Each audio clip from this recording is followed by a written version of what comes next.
Whenever I meet a potential student, the first question that I ask him is, do you feel like your practice sessions are truly productive? Do you feel like you're actually getting something out every time you sit down and play guitar? And believe it or not, after asking this question over 1,000 times, less than 10% say yes. In this video, I'm breaking down what I call my 10 laws of effective practicing, a powerful set of rules that if you follow, they will completely transform how you practice and dramatically boost your progression. Now, just to be clear, I'm not going to go over what you guys should be practicing in this video. I'm not going to go over a structured practice routine.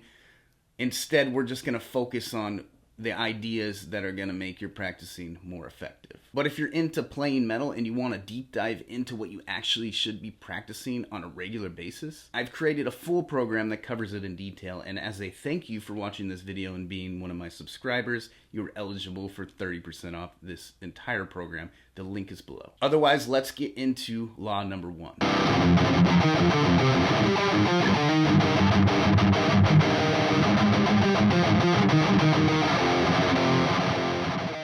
Don't overcommit. So I have a buddy who has struggled with weight issues most of his life, and every single year he comes to me with this like crazy plan to get in shape, and it generally sounds something like, I'm gonna go 100% plant-based, 100% whole foods, I'm gonna cut out everything that's not absolutely perfect for my body, and then I'm gonna go to the gym and lift weights 5 days a week, and then I'm gonna swim 2 hours every day on every weekday.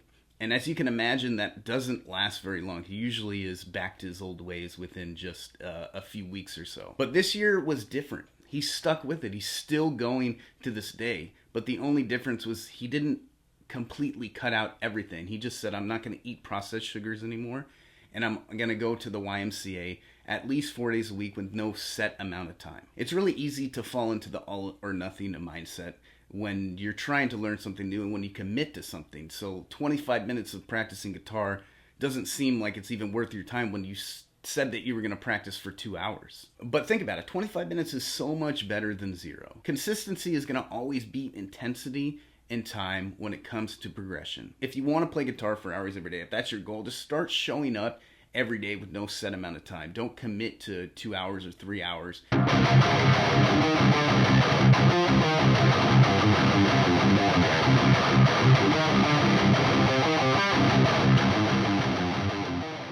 Number 2 is change your strings. Anything you can do to make it easier to play guitar and easier to progress is going to be in your best interest. And playing guitar is not easy. Try it. Changing your strings is a very quick way to notice huge improvements if your strings are old and dirty. Old strings make it hard to move around on the fretboard. The dirty strings get sticky. It sounds muddy coming through the amp. It doesn't sound very good. It doesn't feel very good. It makes it a lot harder to play guitar. So just change your strings frequently. You don't have to change them every single week. But once you start to feel like it's a little bit harder to move around or they seem like they're getting pretty dirty, then just change your strings.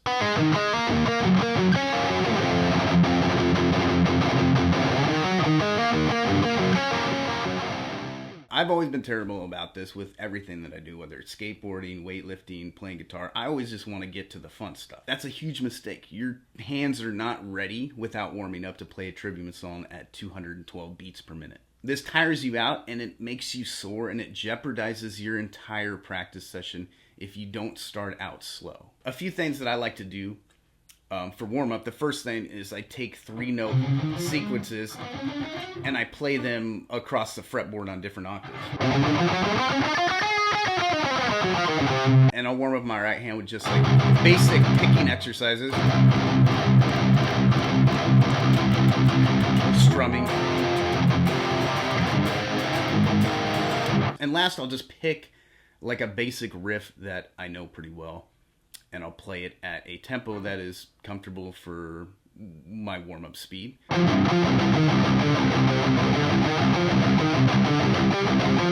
And generally, that gets me pretty much ready to go.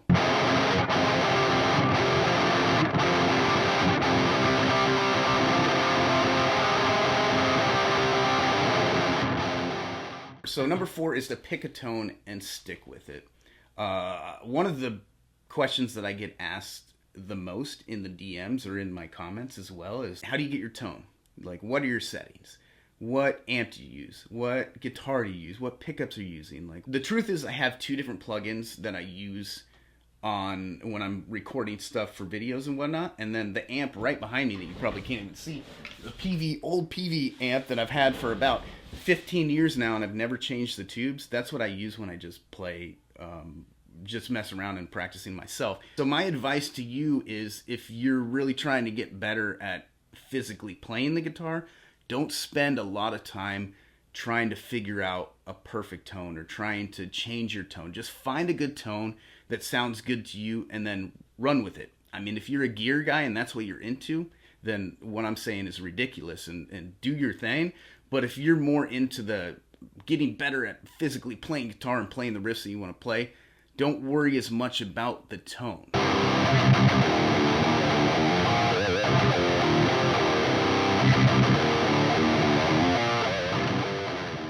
Number 5 is a very vague law, but it's so important, because the whole reason why you're picking up the guitar and playing guitar is because you want to have fun playing the songs that you like to listen to. Aside from learning the essential techniques, learning a bit of theory so that you have some knowledge on the fretboard, then just do what makes you happy. And if playing scales and playing exercises is what makes you happy, do that. But I'm guessing it's probably playing the songs that you like to listen to, or even maybe writing songs that you want to listen to.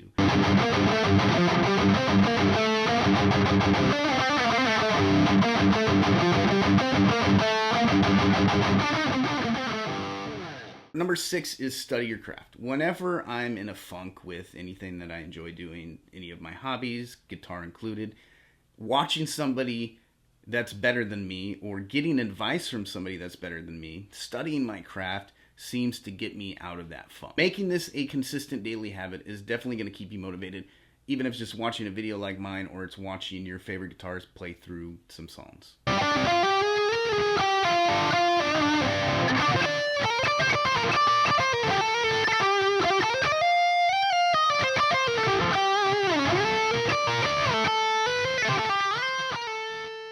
Number 7 is to play entire songs. There's 2 types of guitarists in this world. There's people who have no problem learning entire songs, and it's very simple for them, and they understand the structure of a song, and they have a good enough ear to where it's very simple for them to learn. But then there's the other type of guitarist that really struggles with this. Learning an entire song is really not that complicated. There's generally like 3 to 4 main riffs, maybe a couple transitions between riffs, and like a solo or 2.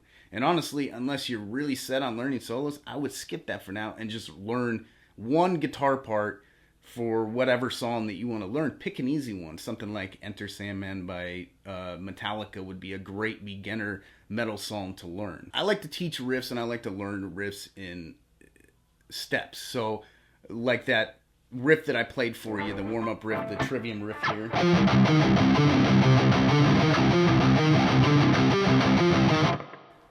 What I would do is I would take the melody. I would just learn the melody first.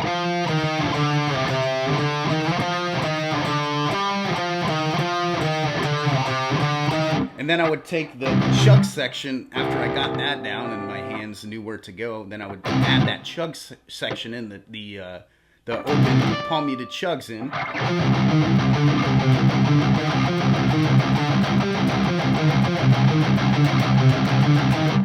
And then I would learn the little tail lick. And then incorporate that in as well. And just put it all together.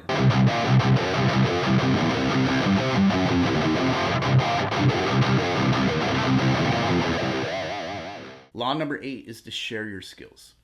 So about a year ago, I put a collage of like, I think 3 or 4 riffs that I could play together in a short form YouTube video, and I didn't spend very much time on it. I just pretty much just recorded them real quick. I didn't spend much time on the actual recording process. I filmed it, and then I put them together and I posted it.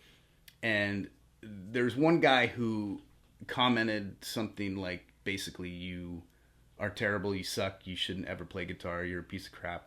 Something like that, just like a really jerk, trolly thing to say. And then throughout the next like couple hours, he had done the same thing on maybe like 5 more of my videos. He went and critiqued and found like the little mistakes or the littlest thing that he could come up with from like me not blinking enough. A lot of the stuff that he said was just ridiculous. It wasn't stuff that I really cared about, but there was a couple things that he had mentioned that I'm like, ah, man, you're actually right. Like that, I played that riff really sloppy. It wasn't that good. I mean, I had like a lot of extra noise in there.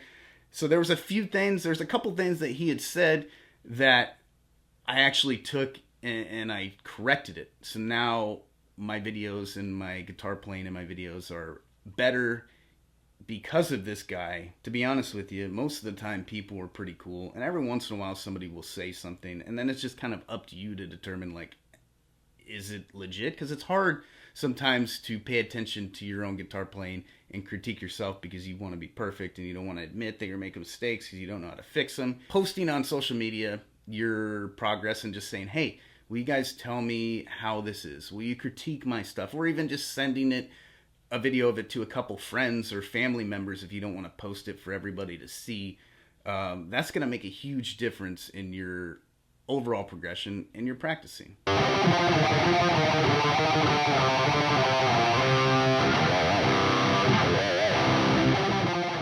Law number 9 is critique yourself. Watch yourself play. A while back, I was recording guitar for a different video that I had made, and when I listened back to the audio of the guitar playing, I realized that there was like this high-pitched like feedback just randomly throughout my guitar playing. Kind of did a little investigating. I watched how I was playing in that video, and I realized that I was trying to not have an open hand because I like it feels more agile if I have my fingers closed, but my knuckles were scraping these high strings as I played.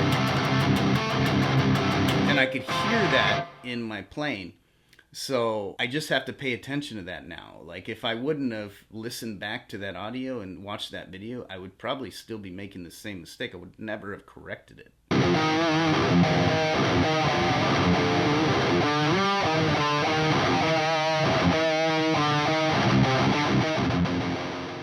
And number 10 is to take time off. I know that sounds crazy. That's like the opposite of what you want to do when you want to learn how to play guitar, is not play guitar, right? When I was 13 years old, I broke my fingers, and I used to skate. I was skateboarding every day. That was like my main thing that I would do every day, is I'd go skate and I'd try to land new tricks and try to do kick flips and pop shove-its and backside flips. And I had a bunch of tricks that I just could not land. But after 6 weeks of not being on the board, something about my mind muscle memory connection, it gave my mind time to like understand what I was trying to tell it to do with like how to do some of these tricks.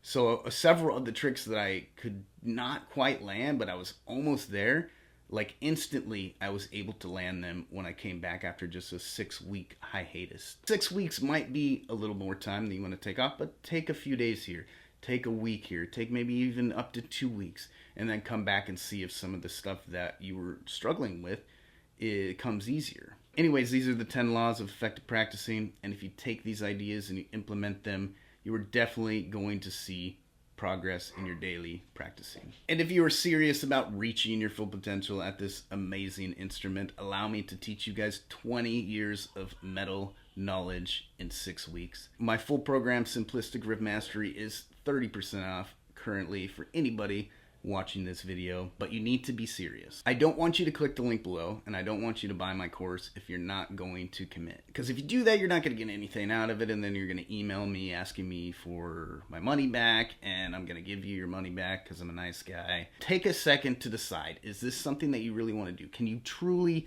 commit to me? Can you truly commit to yourself? Do you really want to see your full potential at this instrument? And if the answer is yes, click the link.